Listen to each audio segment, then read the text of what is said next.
huwa ana behave kuonyesha kwamba hana akili. Hujaikuwa hata Maxwell na udogo wake, mchukue tu mpeleke pale kwa Rehema, atakavyokuwa na behave akili zake na kutaka vitu, hata kuwa na mdai kama ana nini, ana haki, atakuwa nataka ahurumiwe. Hata aksa ukimchukua leo ukampeleka kwa editor, atamheshimu, atamuita mama, atawaita para tabiefu, lakini atajizuia. Kuna deko fulani atazuia kwa sababu anajua hapa sina nini na ni mtoto kabisa. Ndio ukweli, tunaelewa. Sasa kadhalika unapozaliwa katika Kristo, nguvu nyingi ya Mungu inazaliwa ndani yako, nguvu ambayo huipati kwa kuomba, huipati kwa kufunga. Ni kwa nini tunaomba na kufunga? Tunaomba na kufunga ili mwili udhibitiwe chini ya madaraka ya Mungu na nguvu ya Mungu yamke ndani yetu. Kinachozuia nguvu za Mungu ndani ni mwili. Yesu alisemaje? Roho irathi. Alisema nani? Kukuonyesha kwamba mpaka mwili ukae chini ya udhibiti. So issue nyepesi. Mwili bwana una tamaa, una matakwa, una mahangaiko, una malalamiko mwili. Kwa maombi ya mifungo, maombi ya mikesha, maombi mbalimbali ni kutafuta kumsalimisha mwili chini ya mamlaka, ili roho ifanye mapenzi yake juu ya mwili. Wagalatia anasema hivi, sura ya 5. Anasema mwili na roho zimepingana tangu awali, kwa hiyo unashindwa kuyafanya mapenzi ya Mungu. Kwa nini? Kwa sababu mwili una mambo yake, roho ina mambo yake, na hizi hazielewani. Uraia wa kidunia unakusumbua, uraia wa mbinguni unakusumbua, na wewe ni roho kwenye mwili huo unataka utumie mambo ya kiroho, utumie mambo ya kimwili. So issue nyepesi ndio maombi ya kufunga yanapoibuka. Maombi na usipokuwa na bidii kwenye maombi, mwili ukitawala, nguvu ya Mungu inafanyaje ndani? Inakandamizwa. Kwa hapa tulipo, kila mtu ana power isiyokuwa ya kawaida ya Mungu. Usiitike tu amini. Nasema hapa tulipo, kila mtu ana nguvu kubwa sana ya Mungu, lakini unaweza kuondoka ukaenda mbinguni hujawahi kuitumia hata tone. Kwa nini? Utawala wa mambo ya wapi? Galatia 5:16. So I tell you, live the way the Spirit leads you. Then you will not do the evil things your sinful self wants. Anasema, kwa hiyo nawaambieni, ishini kama Roho inavyowaongoza. Ukisoma hiyo hapo inasema nendeni kwa Roho, kwa kuwa hamtatimiza kamwe tamaa za mwili. Yaani mwili hautashiba, hautatosheka, hautakubali. Mwili na matakwa yake. Mwili hutamani. Kwa hiyo vita yetu ni shetani, au vita yetu ni mwili kukataa madaraka ya Mungu, wakati roho inakubali madaraka ya Mungu. Shida iko wapi? Kwa hiyo ibilisi hupewa lift na nani? Mwili ni chombo kizuri na ni chombo cha hatari kuliko unavyofikiri. Kwa hiyo hata tumeshindwa kufikia malengo ya kiroho kwa sababu ya mtu mzuri, mwema, wa maana, mheshimiwa, mwili. Unaweza kutaka kuja kuomba, unasikia mwili unakuambia maisha yenyewe umekuwa naomba, hata Mungu mwenyewe hajali, kwanza anaishi mazingira magumu, nalala kwa shida, mimi siendi kanisani. Malalamiko na wewe toka naomba unaoshaosha kanisani, una deki mpaka leo mimi sijaolewa, na unajua na shida na ninatamani na hamu zangu. Mwili sio mapepo. Hasa mwingine akisikia tamaa na madai ya mwili anaanza kukemea mapepo. No. Ni mwili unakwambia umekuna unafanya kazi zako kanisani, mpaka leo sina mpenzi. Mpaka lini? Nani anaongea? Kwa sababu mwili una mapenzi yake. Unataka kuzaa watoto wake, mwili. Kwa unaweza roho ikadhoofika kutumika kwa sababu ya mwili, na ni ukweli. Watu wengi wamekata tamaa wakaacha kumtumikia Mungu baada ya kushindwa kuelewa kuhusu mafanikio ya kawaida. Unajiuliza, mbona watu wanaenda kwenye mapepo, wanaenda na wanafanikiwa, mimi naenda kanisani? Hapana bwana, mambo ya Mungu sio ukweli. Mpaka wachungaji wengine wameenda kwa waganga wakasema hapana, kanisa nitazeeka, maisha ni magumu, mwili napolala na chakula mwili. Kwa hiyo shetani si adui mkubwa, ni adui mdogo. Msimpe ibilisi hilo tu basi, mwili. Na Yesu alisema hivi, alisema sitasema nanyi maneno mengi, tazama yuaja mkoani. Sasa twende kwenye lugha ya Kiingereza. Ukisema prince so king, kuna prince na princess. Yesu alisema hivi, tazama anakuja mkuu, hakusema anakuja mtawala. Yesu alichomuondolea ibilisi, amemuondolea himaya ambayo ni sisi tulikuwa tunamfanikisha duniani. Ukishamkubali Yesu Kristo, ibilisi anapoteza himaya, kwa anabaki ni mkuu bila himaya, anakufunua utukufu wake. Ngoja nijaribu kuifafanua. Ukisikia neno mkuu au prince au princess, wanaweza wakawa kama wa kiume. Maprince na princess wao wanakuwepo eneo ambalo baba yake au mama yao ni nani? Ni mfalme. Prince na princess manake ni wakuu wasio na himaya. Tuko pamoja? Ila kuna kuwepo na mtawala. Ndio maana Yesu Kristo sio prince, ni king, ni mfalme ambaye na himaya ambao ni sisi.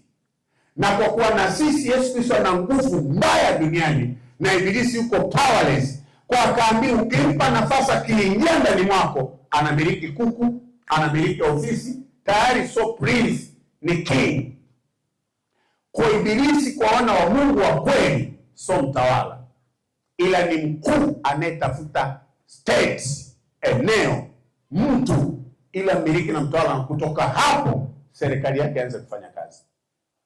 Kwa Yesu alimuondolea hayo madaraka mara moja. Mtu anapomkubali Yesu Kristo, kinachotokea ibilisi anakuwa hana madhara, ila ataoni usimpe ibilisi, ashakarudisha nini? Serikali yake. Kwa ndugu zangu, vita yetu ni nani? Na ndio maana tutafute maarifa kiroho na kimwili. Usipotafuta maarifa jinsi ya kufanikiwa dunia hii, kitakacho kutokea ujue ni nini? Ni hiki. Mwili utaanza kukuambia hakuna faida kumtumikia Mungu, kitu ambacho kitakuwa kweli na kitu ambacho kitakuwa sio kweli.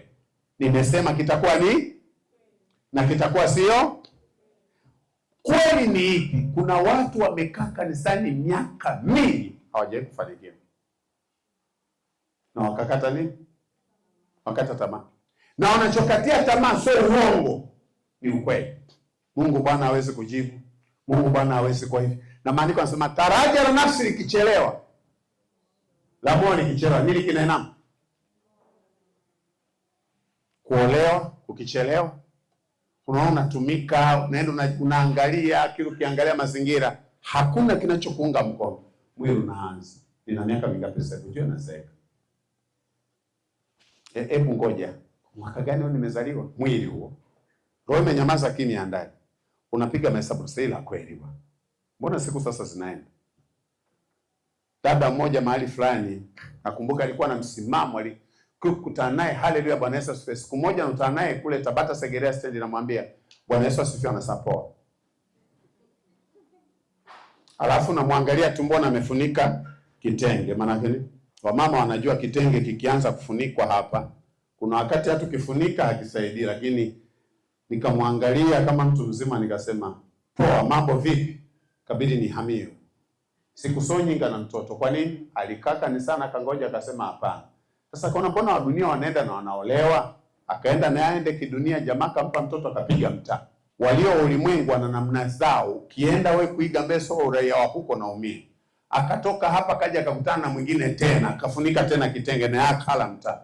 Kwa na watoto wawili na baba wawili waliomkimbia kanisani, aliona hapalipi, akafikiri kule kunalipa, kote kumemdisappoint. Unasemaje? Unaweza kutafuta kamba iliko. Kwa maana ni muhimu sana kutafuta aina ya watu wa kwenda nao katika nyakati kama hizo. Tuko pamoja? Usipokuwa mwangalifu, mambo ya mwili yakishindikana, roho inakata tamaa hata kuishi katika mwili. Nadanganya, naongea ukweli? Maandiko yanaweka wazi, roho hii, mwili ni dhaifu. Kuna kanuni za maarifa ya dunia, usipoyazingatia unashinda. Sasa unaweza kupeleka lawama kwenye ufalme wa Mungu kwamba hawajakusaidia, lakini kiukweli dunia ina kanuni zake, kiroho kuna kanuni zake, na maeneo yote yanataka wewe mwenyewe na maarifa na uyatumie. Tuko darasani, wapenzi wa Mungu, tunaangalia ufalme wa nini? Ndio kipengele ambacho tuko nacho, ufalme wa Mungu na maarifa yake kwa raia, ili waweze kutumia haki husika ya eneo. Haki husika ya eneo. Ndio maana kuna watu wengine, nimesikia kuna mtu mmoja kule ni Njombe, ana miaka kama 75, anafanya mtihani wa form 4 mwaka huu. Ana miaka mingapi? Kwa nini ameenda? Ameona miaka aliyoishi 75 shida aliyopata, ameamua kwenda kukaa na watoto wadogo. Wiki iliyopita nilikuwa nampongeza ndugu yangu nikiwa hapo ofisini, na nikamtafutia kazawadi kidogo kwa kumpongeza. Nikamwambia nitia moyo sana. Alikuwa ni fundi baisikeli kule nyumbani, ni babangu mdogo. Kipindi kile baisikeli kujaza upepo ilikuwa shilingi 20, kutengeneza pancha ilikuwa shilingi 50. So zinakuwa na matubu mle ndani. Kwa akawa anatengeneza hivyo, anafanya hivyo. Baadaye ikamuingia ndani yake, kwa sababu baba yake na wazazi wake wote walifariki akiwa mdogo. Kwa hakuweza kusoma. Na ana familia alioa mapema. Ana watoto nadhani 5. Akamkalisha mke wake akamwambia, naenda shule. Kipindi kile ndo inaanza, wanasema elimu ya watu wazima, ndo ilikuwa inaanzishwa. Haka nadhani 2000. 98 ni 2000. Ilianza mwaka gani? Yes, ndo walikuwa watu wa kwanza. Alienda shule. Akaambiwa, umekuja hapa shuleni hao makalio tayabonda. Akasema niko tayari. Siku moja ni baba na nani nyumbani? Ana watoto. Lakini para ameenda na mwanafunzi ni nani? Ni mtoto. Si mnaita watoto madamu? Ni watoto. Wewe ni nani ukiwa mwanafunzi? Mtoto. Kwa siku moja anasema walienda kununua vitafunwa nje ya fence ya shule. Na mke wa mkuu wa shule alikuwa anauza chai na vitafunwa. Lady Master alifanya kazi ya Mungu vizuri. Yeye alichocheza nao, wao walielewa. Ile yeye anakuambia ni nani aliyewapa ruhusa kutoka nje ya fence. Kwa anasema kabla lala wewe mtoto mara moja. Huwezi kusema mtu mzima. Alitandikwa makalioni. Nani aliyekwambia unakuja kusoma ukiwa mtu? Unakuwa akapigwa na wenzake wakapigwa, wanaenda darasani. Sasa hivi ninavyokuambia ana degree ya ualimu na ni mwalimu wa sekondari na amesomesha watoto wake wote. Ni mlokola aliyopo kanisani, lakini aliamua kupambana na dunia. Akapambana, akafaulu chuo kikuu. Anamaliza na ajira kutoka kujaza upepo na kuhangaika na baisikeli. Nilivyomuona ile ndugu nilitiwa moyo katika maisha yangu sana na yeye. Kwa wiki iliyopita nilienda kwa wakala nikamwambia nitumie mtu hela ya supu, alafu na mazungumzo naye. Alishukuru na akanibariki akasema, kwani nikamwambia ulifanya jambo la maana sana. Maana angeendelea kutengeneza pikipiki yake, kujaza baisikeli, kuhangaika kujaza upepo na kwenda kanisani, angekuwa na maisha ya kimwili duni na huko na Mungu mkubwa. Tafuta maarifa ya kimwili, tafuta maarifa ya kiroho. Tuko darasani. Hatuende haraka haraka, tunaangalia ufalme wa Mungu, afu tukaangalia hali ya kimwili, tumalizane na shule ya leo. Hosea 4:6. Anasema my people are destroyed because they have no knowledge. Anasema watu wangu wanaangamia, wanaharibika kwa sababu hawana maarifa. Mungu hasemi watu wa dunia, anasema wa kwake mwenyewe wanaangamia kwa sababu hawana nini? Sasa lazima tujiulize maarifa ya wapi?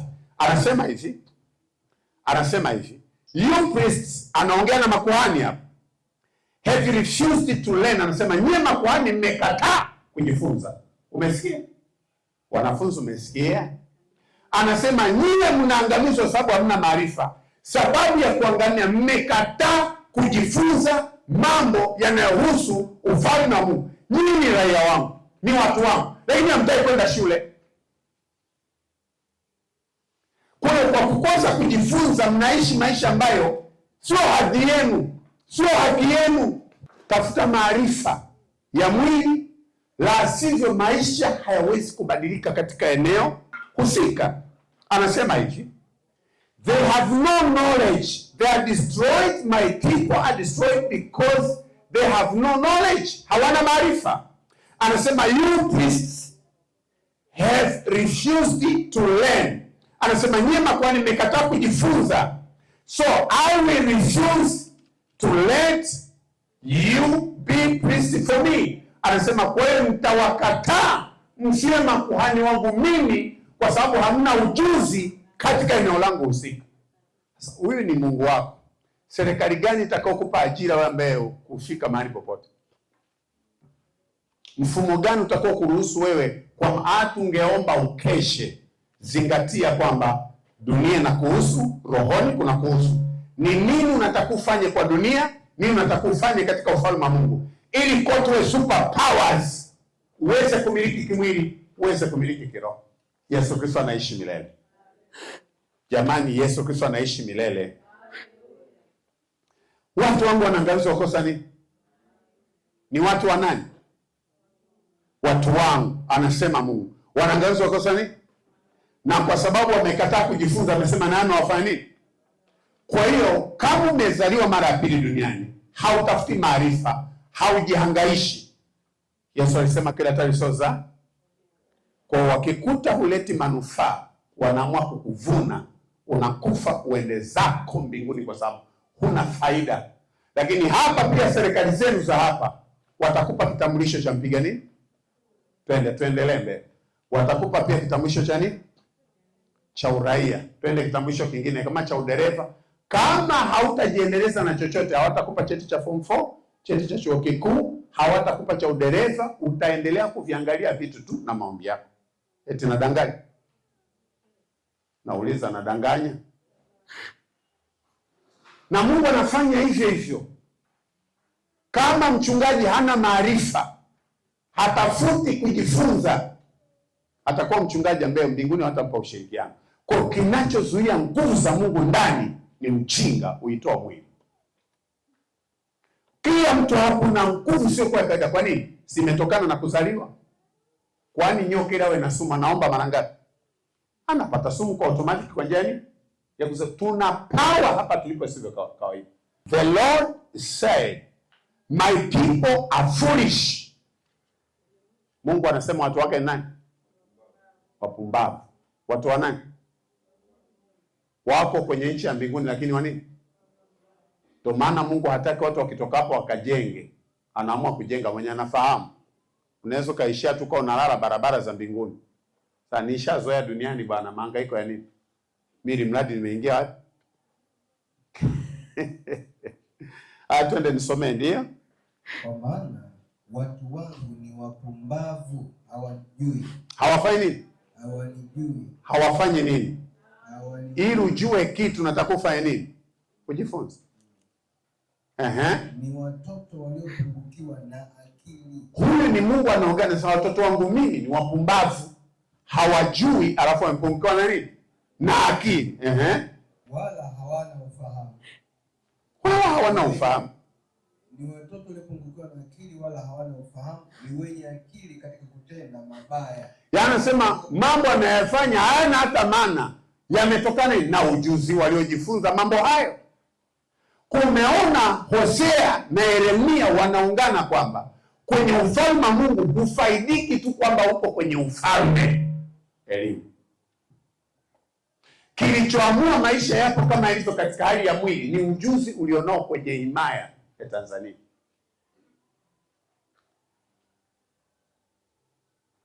Kama utakata tamaa unasema bwana kusoma kwenye ni kazi ngumu mimi, basi wewe sema basi. Utakipata cha mtema nani? Cha mtema kuni. Kama hutapambana kwenye dunia, itakulinda uwe hai, itakulinda uwepo. Hawatakupa hela, hawatakupa miradi, hawatakupa makampuni. Mliona mtoto wa nani tulikuwa kwenye harusi yake wa Mrema, anaitwa nani yule kijana? Nani? John Vipi mliona, ukiona familia iliyotoka, tulikuwa tunakuja mara nyingi tukiwa kule juu. Kalikuwa kanakuja, walikuwa na huzuni muda mwingi sana. Wanalia baba yao ni mkali, wananyanyaswa, lakini hawakuacha ni shule. Haya, anaitwa nani? Engineer. Vipi ulivyoona kwanza maengineer walitoa shilingi ngapi wale maengineer? MC akasema kuna aliwaambia swali ongea nini? Akasema watoe 10,000 kila mmoja. Maengineer walikuwa kati ya 20. Shilingi ngapi alipata pale vile? Lakini unawezaje kupata channel ya wale watu kama hukuingia kwenye ulimwengu huu? Lakini shughuli yake ilibebwa, ilikuwa harusi bwana, acha utani. Sasa imagine asingeendelea kusoma hii dunia, angeendelea tu abaki akae wanatengeneza mihogo. Wale watu wote waliokuwa wamewapata katika ulimwengu ule unawakosa. Kwa vijana na waasa, mimi si mtu wa kufanya mzaha. Tunachoamua kufanya tukifanye kwa nguvu yetu yote. Pambana kwa kila hali. Sikubali kulema. Dunia inakutaka, mbinguni wanakutaka. Nini wanakutaka? Tunaishi maisha ambayo hayataki kabisa kuyaishi. Hiyo kiroma kimwili. Yesu Kristo ni baba yetu. Watu wangu wanaangamizwa na watu wangu ni wanini, anasema kwa Yeremia, wapumbavu. Hawana nini? Hawana akili. Wewe unajuka na watoto wako wapumbavu nyumbani, yani wa kike mpumbavu, wa kiume mpumbavu, unajua tu ni wapumbavu. Yani kiu kiangalia, hatimaye uzee wako unaanza kuifikiria. Kuna shangaa mtoto wa kwanza na akili, anapambana, anayefuata. Yani mzazi unaishi kwa muda wote, hata step zinatokea automatic. Unauona uzee unaocheka. Ukiliangalia la kwanza halieleweki. Ukiliangalia la pili na yenyewe halieleweki. Ukiliangalia la tatu na yenyewe halieleweki. Unaonaje maisha? Nimesema kinachokwamisha, wote tuna nguvu za ajabu hapa tulipo. Kabisa. Yaani ukitaka ni kujaribisha hapa sasa utavunja viti vyote hapa. Kabisa. Yaani ukitaka niziamshe. Sasa nikiziamsha, tukitaka zitumike, zinataka mkondo wa nini? Maarifa husika. Na nimesema kinachozuia nini? Mwili. Na kwenye mwili kuna nini? Ujinga, tamaa, wivu. Kuna vitu vingi kwenye mwili vinazuia. Twende hatua ya mwisho. Dunia tuliozaliwa, tulikuwa tunaangalia ufalme wa Mungu. Dunia tuliozaliwa kimwili. Na tuliangalia kwamba kitu cha pekee anachokipata mtu kwenye ile Yohana 3:6, anachokipata kwa wazazi wa kimwili, anasema ni maisha ya kimwili. Kwa maisha ya kimwili unapata kupitia haki ya kwanza ya kuzaliwa. Sasa unaanza kujifunza kutafuta maarifa, nifanye nini? Ni wapi nifanyie? Nisome nini? Nipambane kitu gani? Nihangaike na nini? Jamani, amen. Tumeshafika tayari Mithali 4:13. Hiyo elimu inazungumza ni ya mwili, ina uzima wa namna yake ya kimwili. Maisha yatakuwa na unafuu. Mimi niwaambie wadada, badala ya kuanza mwanaume anakuja lini, weke program pembeni, endelea kutafuta maarifa, urahisisha watoto wakija wakute maisha rahisi. Maana unawaza tu kuolewa, kuna watoto na wanatakiwa wasome, na usipokuwa na hela kusomesha kunaumiza vibaya sana kuliko unafikiri. Hapa Tanzania, Arusha, nimesema mara kadhaa, kuna shule ada kwa mwaka ni shilingi ngapi? Milioni 80. Kuna watu wanapeleka watoto wao pale. Utauza mchichu pate milioni 80 kwa mwaka? Semeni nyewe kweli. Utauza vitumbua upate ada milioni 80. Yaani mtoto anaingia shuleni siku hiyo hiyo anapewa na wakili. Ana mwanasheria. Akitaka kuchapa lazima mwanasheria ahusike. Wewe wako anaweza kapigwa karudi mpaka amekula na vumbi, babu mkubwa. Ile yenyewe na walimu wenyewe posho zinasumbua huko shuleni. Hapa kuna wengine watoto wao zile tour zile. Kuna wengine wanaenda yale makumbusho ya dunia. Naenda Norway, naenda Marekani. Mtu anasema bwana naenda kucheza mpira wa kirafiki Norway. Ndio shule mtoto anasoma.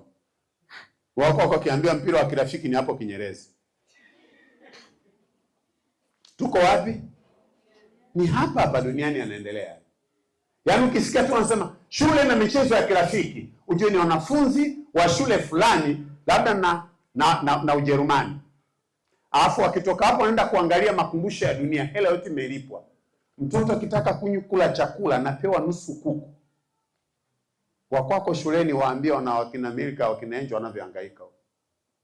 Tamani umpate 2,000 3,000 angalau nunua hata vidagaa, kwa sababu unakuta ni maharage kama Vigereza fulani. Hapa duniani nini kinaamua? Hela. Viwango ambavyo tumejifunza na kufanikiwa. Kwa hiyo kama unatafuta maarifa ya kimwili, usifanye utani, yatafute.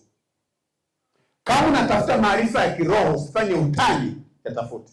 Mtafute, usifanye nini? Kwa sababu ndani ya elimu kuna nini?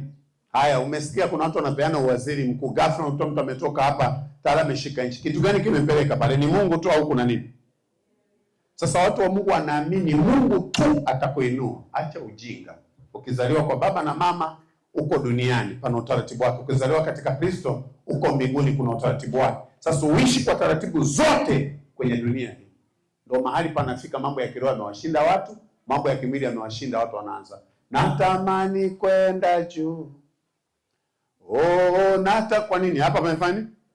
Uwezo kasema unatamani kwenda juu wakati una miradi, una mamilioni kibao. Una wasiwasi, yani tajiri akiingia kuumwa na wazi na kuaje.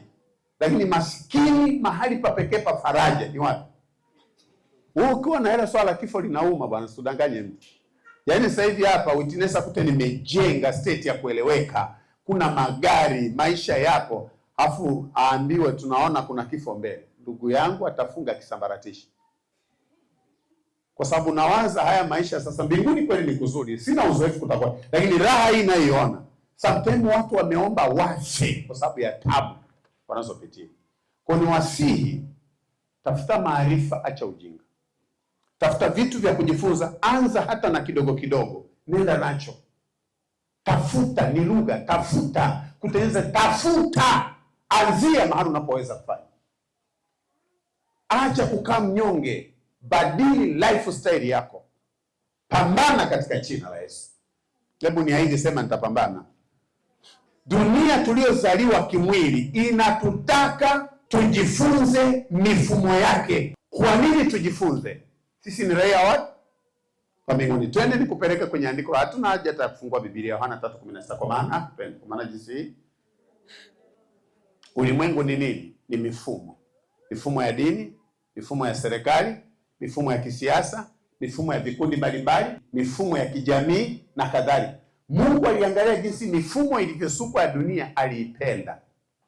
Akaamua kumleta mwanae katika mifumo hiyo, mtumbukize, atengeneze mazingira ya kuwapata watu watakaokuwepo kwenye mifumo kumletea utukufu. Kwa hiyo Mungu mifumo hii anataka apate faida. Lakini mifumo hii ina kanuni zake na maarifa yake. Kwa watu wa Mungu wanaiangalia mifumo kama ilivyo. Siasa tunazoziona leo, tunalalamika wasio haki wanaharibu, wanapewa madaraka wanaharibu. Wenye haki wako wapi? Wanaomba, wanakesha, wengine sometimes hawataki kusoma. Alafu wanataka wasimame wenye haki. Mwenye haki nani? Tuna wenye haki wengine wakwambia mimi sitaki siasa. Alafu mambo yakiharibika wanalalamika, wanatuibia. Wanaenda wewe hutaki. Hii mifumo Mungu anaipenda. Siasa Mungu anazipenda. Uchumi Mungu anaupenda. Mifumo ya ulimwengu Mungu anaipenda, lakini anataka mamluki wa ufalme wa Mungu walio na elimu na maarifa watumbukie huko ndani, wakasimamie bandari, wakasimamie mabenki, wakasimamie viwanja vya ndege, wakasimamie kuzuia madawa ya kulevya. Tusikubali kwa gharama yote watoto wetu wakatae shule. Nimesemaje? Ukiona mtoto wako anakataa shule, muite, mwambie niangalie usoni, mwambie na kufukuza uraia hapa nyumbani, tutakuwa soma mwanangu, tafute kwa kwenda. Na sina shida, nitabaki naishi tu. Nikikuta nimekosa watoto, nitaenda kufanya adoption ya mtoto. Na kwenda tu kwa adopt yatima, na mchukua na muweka na andikisha kisheria, ni mwanangu. Na ndiye atakayerithi. Wewe potea, nenda huko duniani mchinga mkubwa. Mungu mwenyewe anasema hataki wajinga wao watoto wake. Mungu. Usikubali mtoto anataka kutengeneza mazingira ya maisha magumu baadaye. Tunasema nimemwacha, ameamua. Mwambie kama nilikuzaa na nitakulaani, usiishi hapa duniani, usiniletee upumbavu. Usikubali kwa gharama yoyote. Usikubali. Maisha ya kimwili usipoyapambania yanakuwa manyonge. Maandiko yanasema mtu atakaye uharibu mwili Mungu atamfanya nini? Atamharibu, kwa sababu Mungu mwenyewe anauhitaji mwili. Kwa ni wasihi, Vijana nitaomba kuonana na nyinyi. Nina mambo ya kuongea na nyinyi na kuhamasisha. Ni muhimu mjiwekee malengo thabiti na kupambana na madhaifu mlionayo. Ili hata kama ni kanisa siku Mungu anatujibu, Mungu anajibu. Siku tunajibiwa, uwe na mahali pa kukaa, uwe na nafasi. Siku moja kanisa la Efata walijikuta wana benki, walijikuta wana TV, wakurugenzi walianza kutoka huko. Ya utajikuta tu tayari kama ajira ziko zinazubazuba tayari umeshapata ajira. Haya, kesho mmefungua shule. Kuna watu wanasema serikali wamestaafu, tunachukua nenda kawa mkuu pale. Maisha yanaendelea. Unamwabudu Mungu kweli zinafanya. Kwa hiyo tafadhali usicheze na dunia na usicheze na ulimwengu wa roho. Vyote hivi unavihitaji na vina maarifa yake, vina ufanikishaji wake. Usikubali kuwa mnyonge katika jina la Yesu. Hivyo ndivyo tumeuchambua uraia wetu wa kiroho na wa kimwili ambazo tumepata kwa njia gani? Ya kuzaliwa. Na kwa njia hiyo haikuhalalishi kupata mambo yako kwa urahisi isipokuwa umeelimika katika ulimwengu husika wa roho na ulimwengu husika wa mwili. Na siku moja nilipokuwa niko Zimbabwe, nilipoenda hotelini kuuliza nikakuta chakula kiko juu. Nilikuwa na mdada mmoja wa Kimarekani, nikawa naongea naye. Sasa imagine ningekuwa sina namna yote ya kuongea. Alininunulia chakula kwa gharama za hela zake, mimi nikaponya za kwangu. Maana nipiga mahesabu nikasema sahani ya chakula $300. Kipindi kile ilikuwa ni $600. Kwa ninunue chakula mimi $600 kwa nikasema haishivyo Mungu. Nikasema $600 hivi wewe sinunui. Kwa akaja pale, sasa niliogopa kumwambia nipatie na mimi nimevaa suti na amevaa suti nitadhalilisha. Nikasema ngenipa sema kanunue cha kununua ise. Ningekomani ile kwenye ndege. Kwa kanunulia chakula tukao tunapiga story, tunajuliana na jua kuna watu unaweza ukashindwa kuwapata. Utakuwa kwenye mipaka fulani. Vunja mipaka. Tafuta maarifa mapema. Acha kuanza kwenda kuolewa ukiingia tu ndani. Kamuulizia Alice. Amemalizia chuo kikuu au bado? Jamani mnaojua amemaliza bado? Amefikisha binadamu wangapi sasa hivi na? Asante sana. Ukiingia tunaanza maombi, Mungu fanya. Mungu fanya, tukikuona tumebadilika tunaanza haleluya sana. Nataka kutujazie kanisa. Unawaweka wapi? Unawapeleka kwenye magodoro ya hovyo, mavitanda ya hovyo, mazingira ya hovyo, duni kabisa. Sasa hivi naona wanatumatuma TikTok vitu vya vichekesho. Wanaonyesha eti mtoto anaongea anasema, "Mami, where am I?" Anasema you are Nigeria. Anasema Nigeria. Kwa nini nimekuja hapo kwa mazingira makubwa hizi kuzaliwa Ulaya? Kaanza ukatana mwambia mama sitaki kunyonya. Wanasema mkamate mtoto kanatambaa. Wanatengeneza kwenye kompyuta lakini vitu ambavyo vina ukweli. Unapozaliwa mazingira unaangalia ndo mama yangu. Ndo babangu. Kuna binti alimkataa babake. Kijana aliyetaka kuoa kapeleza akajua. Siku akamwambia baby na surprise yako. Akaambie wakamtafuta yule baba kaandaliwa hata Kiingereza chenye baba hajui, anajua tu viruga vyao. Kwa nini alimkata? Yuko kwenye jumba la makaratasi, binta na maumivu na uchungu. Sasa anajisikia naumia, kwa nini na baba sio baba yangu mimi. Maisha naweza kaufanya ukakataliwa. Kuna babu najifuna mjomba mkurugenzi. Si nani huko shirika nani duniani. Yaani mwenyewe una save nikitaka mapumziko si niende Ujerumani, si niende wapi. Unatafuta kwa kuna familia mjomba yuko Mdaburo mbele kule. Na ameishia hajawahi ukanyaga Iringa mjini. Ukimuuliza ukiongelea Iringa mjini paka anashangaa ndo mjomba huyo. Ukimtafuta mama mkubwa yuko Mbozi ndani Mbeya mjini anapasikia. Kuna wengine kule mkoani kwetu Mbeya mjini hawajawahi kukanyaga mpaka wamekufa. Hasa vizazi vya staili kama hiyo, mnakuwa ni watu locals. Mnakuwa tu watu duni, mko mazingira duni, haeleweki. Hata mkiitisha vikao vyenu, sana vikao ni vya kulia, kusikitika, kujuta na kupeana nini? Pole. Mungu akubariki kwenye ufalme wake.